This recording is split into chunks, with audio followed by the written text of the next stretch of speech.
The Hadza, the most primitive tribe living on Earth. They survive by hunting their food with bows and arrows, just like our ancestors did thousands of years ago. Deep into the wild savanna, where uncertainty awaits behind every bush, they chase rock hyraxes, antelopes, and baboons. The Hadza tribe lives life in its rawest form. They drink muddy water, eat honey with larvas, and even sometimes meat with animal waste. For the next 3 days, I'll be a part of their tribe and witness their way of life. The Hadza tribe has been living near Lake Eyasi in northern Tanzania for over 50,000 years and only made first contact with the modern world around 150 years ago. They speak Hadzabe, a unique language with clicks. The members took us to their chief.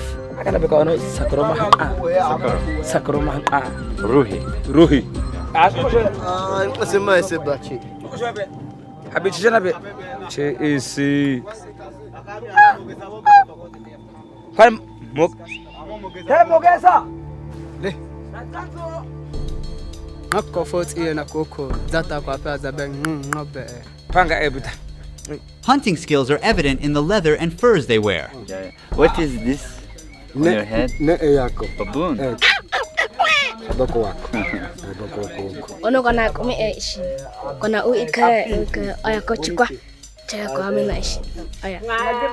The salt in the tears burns the open wound, and the baby learns not to cry when feeling the pain.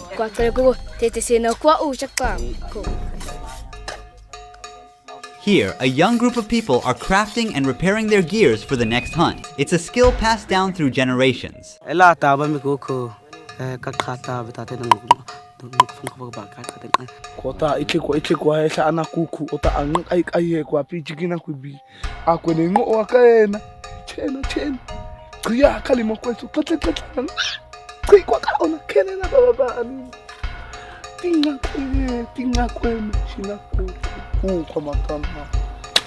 Coco, what happened there? What They customize their arrows with unique patterns. If someone's arrow gets lost and found, that's how they know whose it is. It also tells who shot the target. On their bow, they have these unique patterns, some parts of the animal that they hunted. This tells how talented and experienced this hunter is. Also, they use bird feathers to keep the arrow stable during flight. To make arrows, first they take a piece of wood and carefully shave it. It must be as light and straight as possible. They are always controlling the progress and using their teeth to fix any curves. Which animal do you fear the most?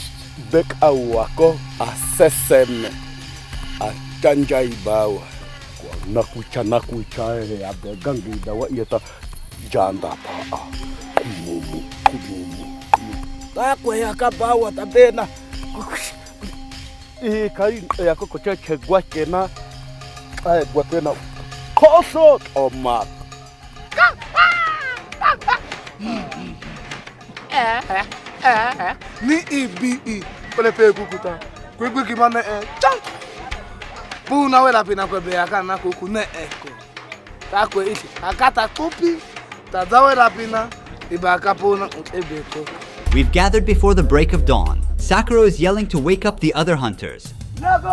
Please be aware that some scenes you're about to see may be sensitive. We kindly ask you to watch the culture and lifestyle of the Hadza tribe with respect and an open mind.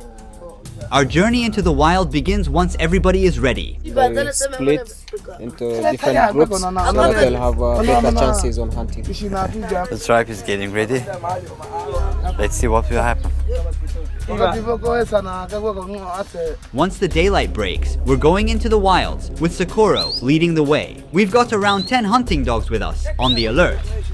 Hunters are carrying knives, bows, both poisoned and non-poisoned arrows. Sakura pointed this way. We are separating now, look there. So we will follow this group. One of our crew is following Sakura and the dogs. Throughout the hunt, we will separate into groups from time to time. In this vast terrain, the dogs are our eyes and ears. They are spreading out and searching over a wide area. This strategy allows both dogs and us to cover more ground and increase our chances of spotting animals.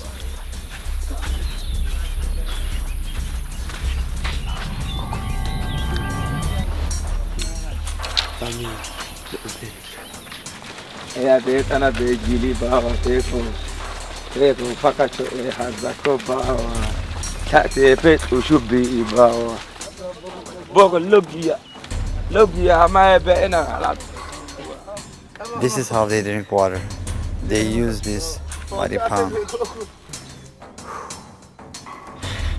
First they blow and then drink. Their immune system is strong enough to deal with the bacteria and parasites.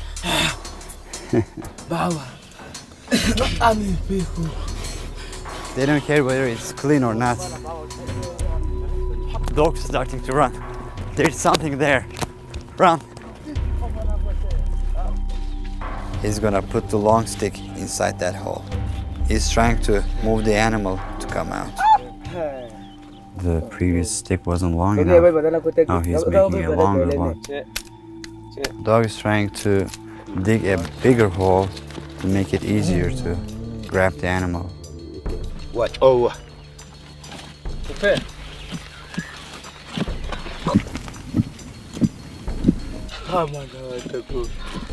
They're giving up.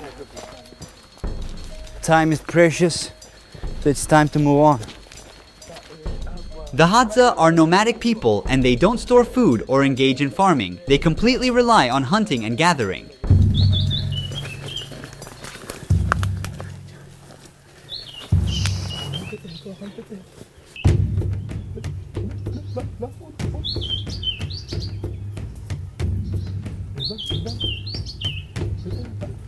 They're teaming up to catch the squirrel. One hunter shakes the tree to confuse the animal and make it run towards the other hunter.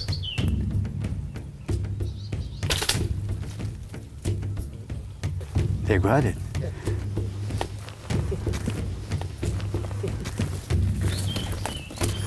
This is the first hunt of the day.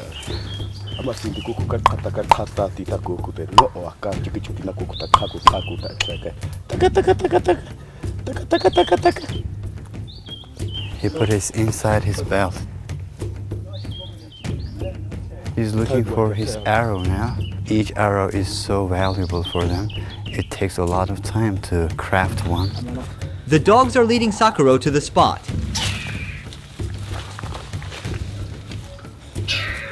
He's filling in the openings with grass to stop the animal from getting away.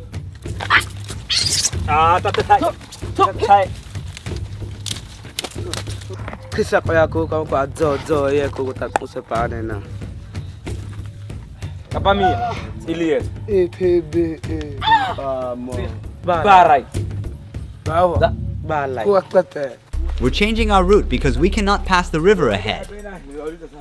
Finally, it's time for rest. It has been 4 hours that we are walking. If you look at this tree, these things always get us. They are sharp and they tear down our clothes. The name is acacia. Sakuro keeps watch on the other hunters below. The dogs catch these rock hyrax, but they ate half of it. Now Sakuro is sliding through the rocks to move downhill. Thorns prick his legs. He's cutting down the branches to clear his path. In the meantime, the boy pushes his body into the gap between the rocks. He completely disappears.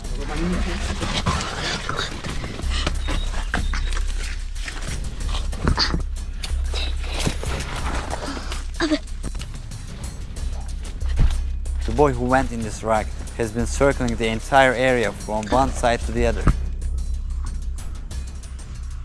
He and the dogs are searching for their prey in a quite tiny space. They shot another rock hyrax down under this rock. They saw something else there. I think dogs are onto it now. They are trying to pull it out. It's a food that is ready but unreachable yet. The one in the nest has been caught. The animal is still alive. He's trying to end his way. That's a bad way to go. Very bad way to go.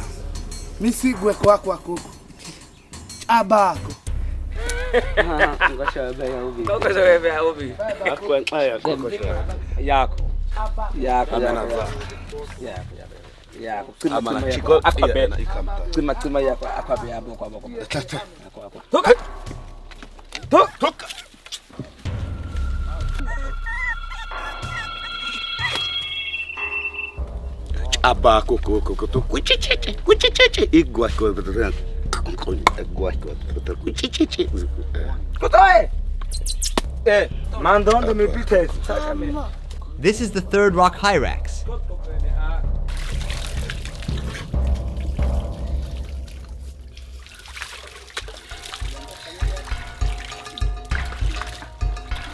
In just 50 years, the Hadza lost 90% of their lands to neighboring tribes, cutting down trees and driving away wildlife for crops and livestock. So they used to live all this area. The drop in animal population has made hunting and survival more difficult for them. Their way of life is at risk. Watch this. He makes a fire in less than a minute just by spinning the arrow fast between his palms. Now they take a break to consume a type of plant as they believe it boosts their vision and up hunting chances.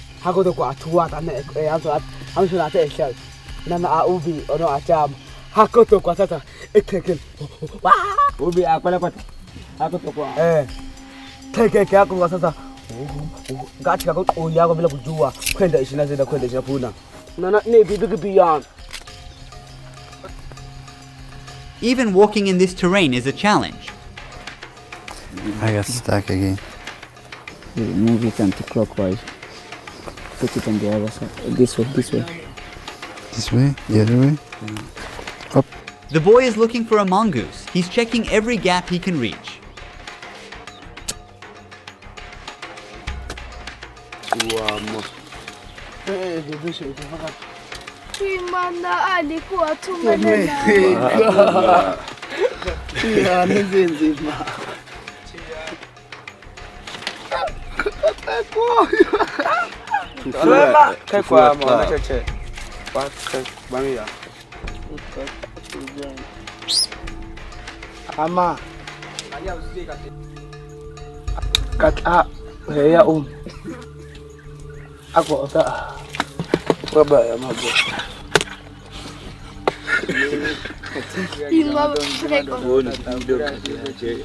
Don't judge, this is the way they live. This is how our ancestors has survived.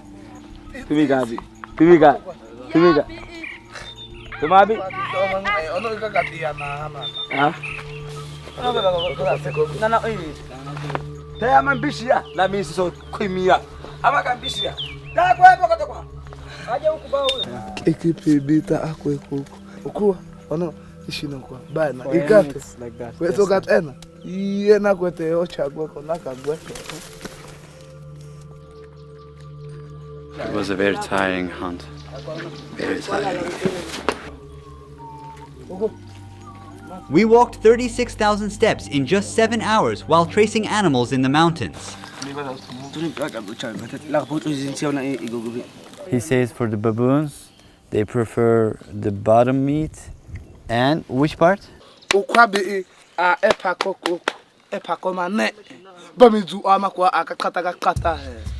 Dogs are waiting patiently to get some pieces of the leftovers.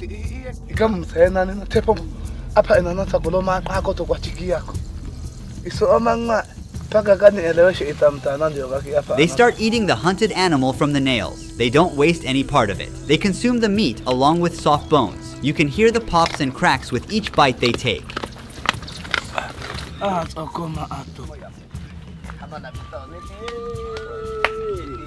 Let's eat this part. I'm honored that the Hadza people share their hunt with me, which they got with a lot of effort. But for those who really want to learn what rock hyrax meat is like, it's honestly quite rubbery.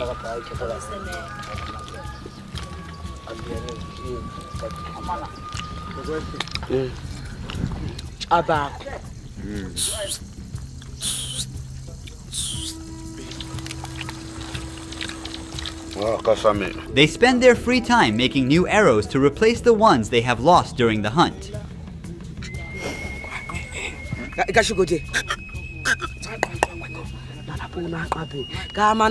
With each Hadza tribe consisting of around 30 people, the average lifespan is around 32 years. It's actually because of the high rate of infant mortality. Typically, a Hadza woman gives birth to 4 kids, but just 1 or 2 of them can survive.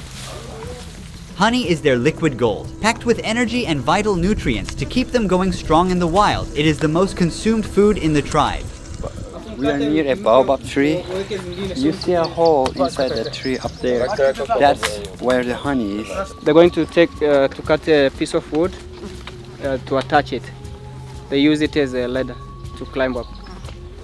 There are like thousands of bees inside this tree. On one hand, another hunter is preparing a fire to make a smoking stick. He's checking if these sticks are strong enough to carry a body of a person.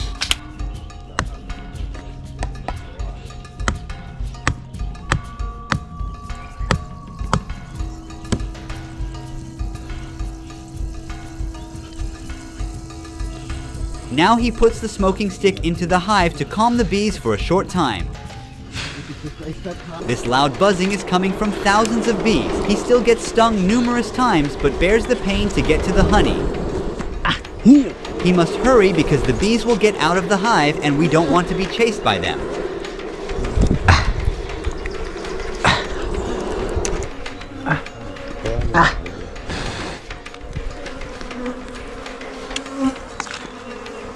Kuaba, che. Kaina. Koko. Ria na kwetu. Nadi bale moko na bahata ba. Kemere uta abugu kuba. Ko ba miteko opasa te akwana na noko. There is very little honey in it. It's mostly wax. And there are some larvae inside. Let me show you. For the Hadza, honey is not just food, but also their currency. They exchange it for sharp metal tools, glass beads, tire shoes, and corn flour. They don't use money or even a developed numerical system for counting. In Hadzane, 1 and 2 are the only numbers. Even today, they don't keep track of time. Clocks and calendars have no place here. They don't have time-based events like birthdays or religious holidays. Does he know how old is he? Nowadays, some of them have learned the official language of Tanzania and have borrowed numbers, but most still can't count up to 10. To express numbers beyond 5, like the 8 in this case, he needs to combine them.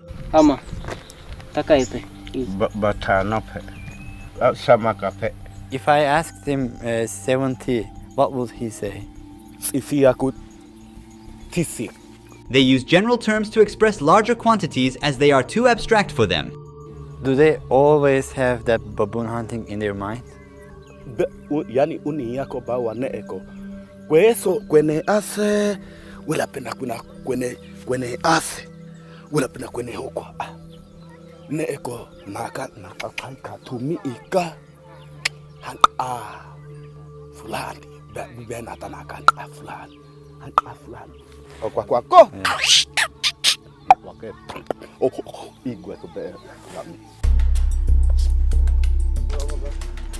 After sleeping for a couple of hours, we're preparing for a bigger hunt at 4 a.m. on the second day. This is our second day in the camp and we will go for antelopes and baboons. While we're tracking animals, one team member will be staying here and recording the camp life. The men who are not going hunting today are repairing their tools. They are out of poison, so first, this young boy and old man are walking a long road to get a bucket of water.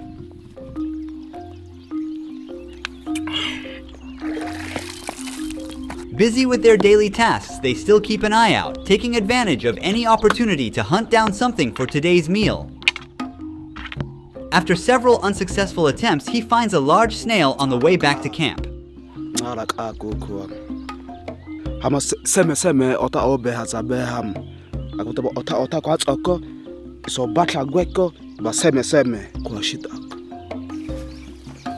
You see those mountains? They say there are many hyenas there. Young people do not much like the taste of snails and offer them to the elders.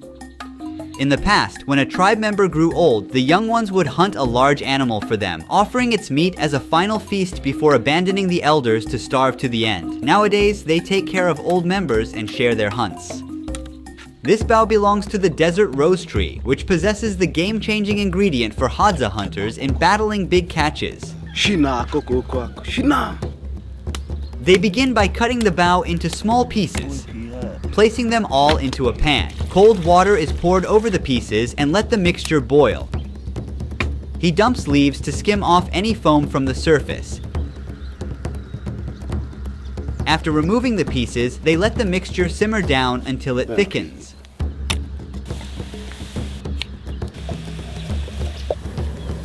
With one last stir, he transfers the essence onto a rock and adds a splash of water. Finally, he adds a bit of ash into it and mixes it by crushing it with a stone. And there you have it, a black, sticky, poisonous paste. He carefully coats the arrow tip with it. Now this arrow is ready for action. He rubs his hands on the grass to clean the poison. Ako koko akana besak adani yako. Bititi yako koko unini na ateni na koko. Ako koko kwa tempe. Iko chi koko paka ko inkono ko duli. Pai pude ito koko ta.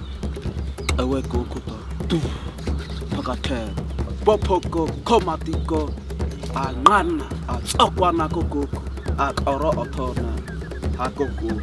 While men search for meat and honey, women gather fruits, vegetables, and greens. Right now they unearth roots and tubers by using digging sticks. They are like nature's nutrient storage units. Here she found a wild potato.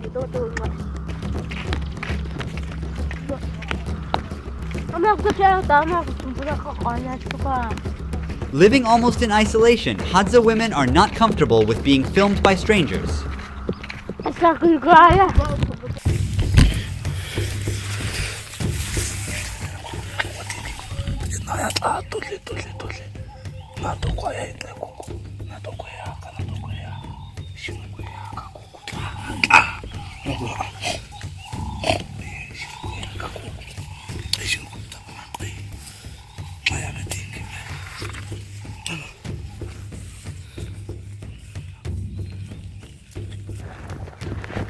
Look, pig digged here. Another scratch on this tree. They heard a crackle and are now stopping to figure out where the sound is coming from. They're gonna check if there's anything to investigate or anything to hunt.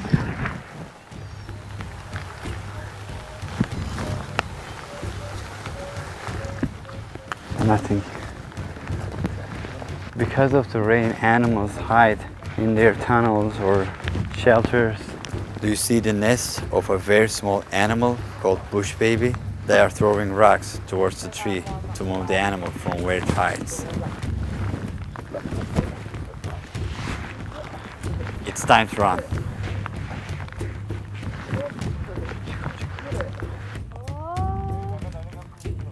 Missed. There's no missing from here. Oh! They're having fun. Animal has nowhere else to go. Look, look. There's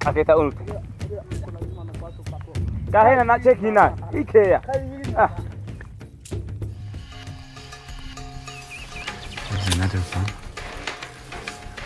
The boy has spotted another bush baby nest. It's hiding inside.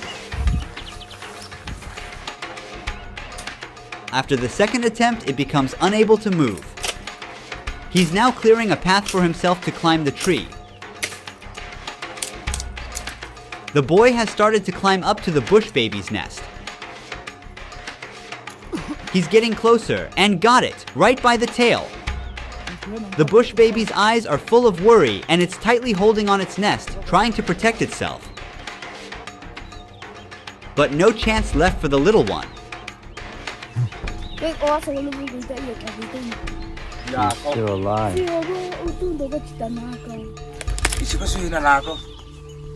end its life. This animal is called bush baby. They are mostly active during nights. We got them during their sleep. On the head. Oh, they got it from the eyes. It went from here and came out from there. Look at the hands of the animal. They are related to monkeys. Meanwhile, back at camp, 2 young ones are on the hunt. He whistles just exactly like the bird to trick it.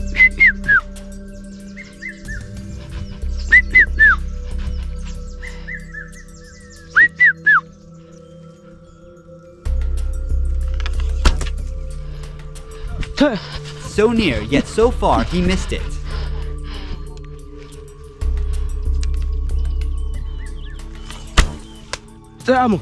Turn. But on the 3rd try, he got one right in the sky. Turn.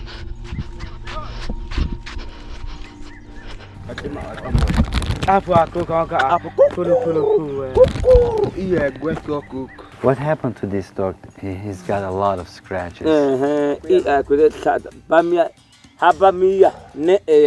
Baboon? Yeah. Since rain has stopped, the animals can now come out of their shelters. And Hadzabe are ready to get them.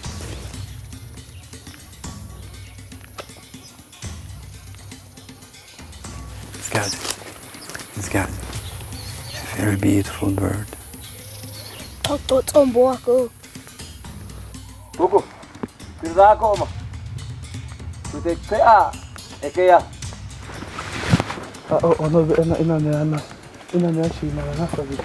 Dogs seem so sure. There is definitely something.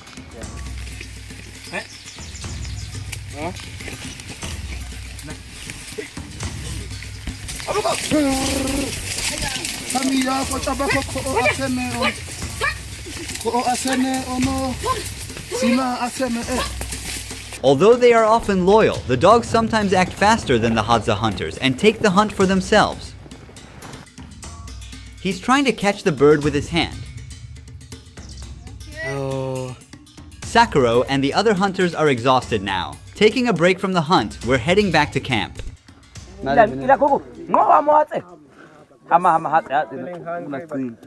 is the last time he ate?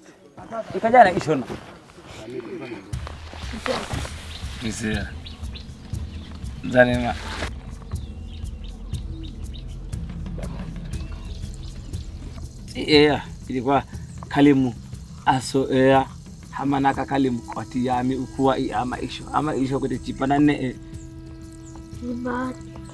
akwa ne kama isho unu amo. What does he think about death? Where does he think he will go when he dies? Kuku kote misi atumia amana yamu abaya amo kote tumia amana. Young ones are still learning how to shoot an arrow, and this is their class time.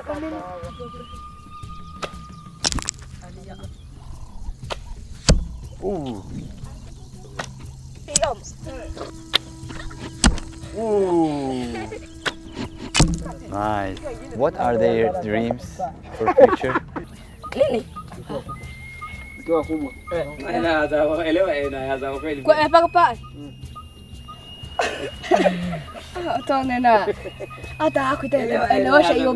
Sometimes it's difficult to understand the question. You tell them to talk about the future. Yeah, they don't have future concept. Kote iyo yako tatoga be pokosho ebe isokwena koi hankabe Puna. Early again, we're on day 3 with the Hadzabe tribe. While we were sleeping, a group that had gone out for a night hunt has just made it back.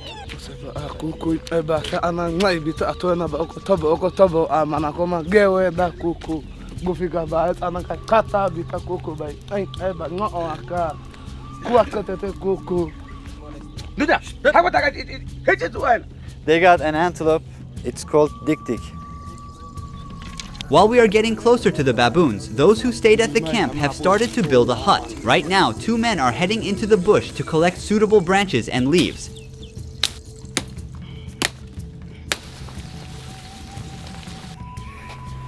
Baboons are smart animals.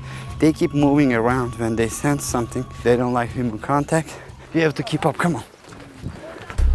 They went to ask if they saw any baboons around. We are smart, but so they are. They can sense that we are closing in. We'll keep searching them. That means we've got to up our strategy. It's all about staying one step ahead. Those at the camp are now whistling to reach out to their friends who have gone on a morning honey hunt, wishing to join in and eat wild honey. Now they're enjoying the sweet treat.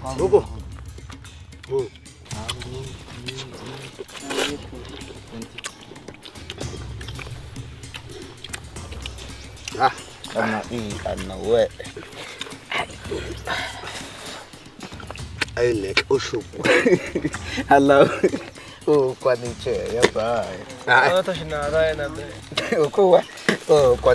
Now that all the materials are ready, it's time to lay the foundation of the hut.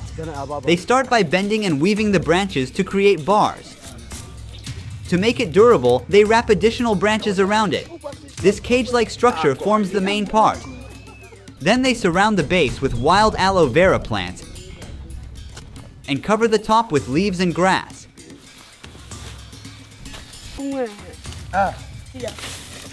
For the finishing touches, they tuck some white flowers. And there it is. Within a few hours, a new home stands ready, gifted to this young dad and his family.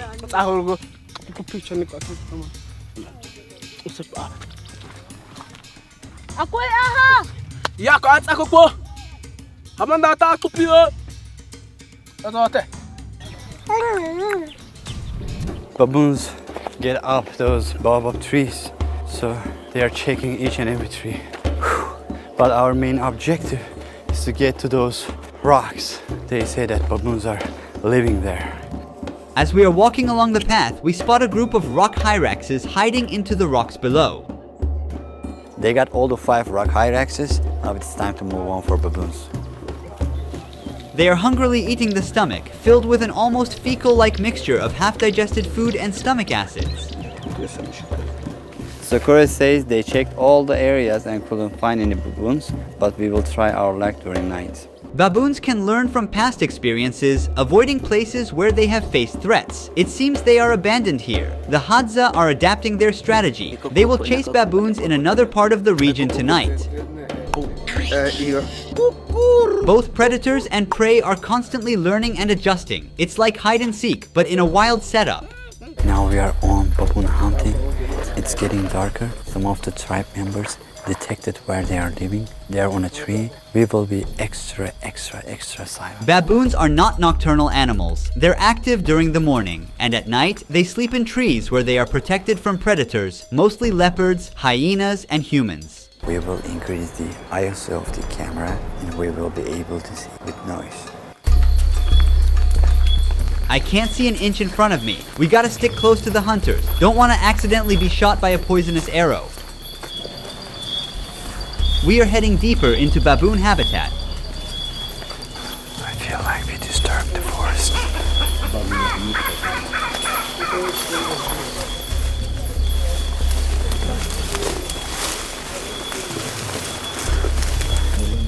What was that sound?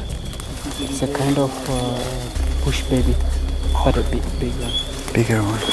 Baboons live in large groups known as troops. As they look out for each other, alert the group to possible dangers, and collectively defend against threats. They've seen one. They've seen one. Yeah, okay.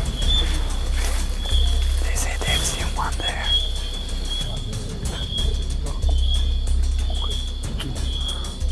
We have to move. They are not here. Baboons are extremely agile and can move quickly both on the ground and on the trees. They are trying to decide which way to go.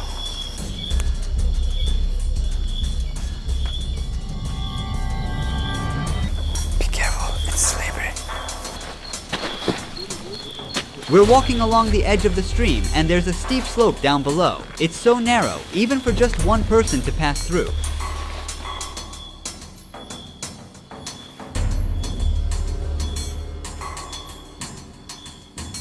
It has been 1.5 hours. We haven't seen any baboon. They are looking all over the place.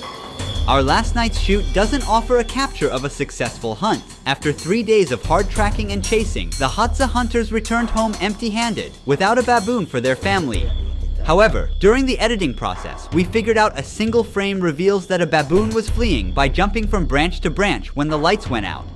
They were aware of humans' physical limitations and patiently waited for the lights to go out to quietly run away in the dark. This unexpected twist shows survival doesn't always favor the strong or the smart. It is about being the most adaptable. We came to the end of baboon hunting. We weren't successful. The animals probably hurt us. Hadzabe people live this world as we did thousands of years ago. One of the biggest threats to this community is, of course, modernization and losing this unique human culture. They are like a window to the past. They are the last of our first. Hi, in the beginning of last month, my YouTube channel was hijacked, and the hackers, the labor thieves, deleted all of my videos from my YouTube channel.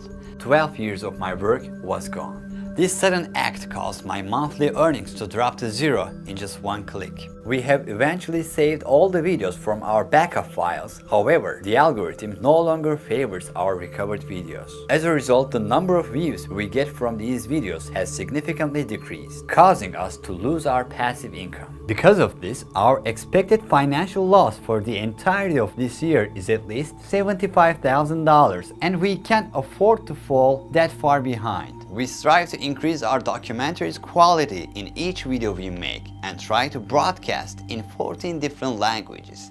But in this economic equation, we are struggling to make our documentaries available worldwide. Navigating the challenges of filming in remote and often hostile environments adds another layer of complexity to our endeavors. To make it possible for you to watch this Hadzabe documentary, a team of 314 people contributed their efforts, including 278 voice actors and 28 translators from 14 different countries, along with 8 more crew members working in fieldwork and post-production. It took us 3 months to finish this entire project. If you found any value in our documentaries, and if you want us to be able to continue producing these documentaries, we need you to now to click the Super Thanks button below this video. After clicking, you will see options regarding how much you can donate, or you can type a certain amount as you wish. This is the first time I'm asking for a one-time support from you. This crisis we are experiencing right now poses an existential risk for the documentaries we are trying to produce. Every donation from viewers like you helps us continue, grow, and create content that inspires and educates. We have amazing projects this year. For instance, we plan to visit the Kurbera cave with a scientific community, the deepest cave in the world, which is a region that has never been documented and extends 16 kilometers underground. There is a high chance that we may discover some new animal species there that have never been discovered before. I will also be featuring a credit roll that includes your names in the community section of my YouTube channel as my way of saying thank you and recognizing your contributions. Before the hacking, our channel was going great. We were about to go global, but this sudden change cut us off immediately. We are out of competition now. Only together we can continue to exist. Thank you for your sincere donations. Our channel hopefully will rise again. Ruhi Chenet was here.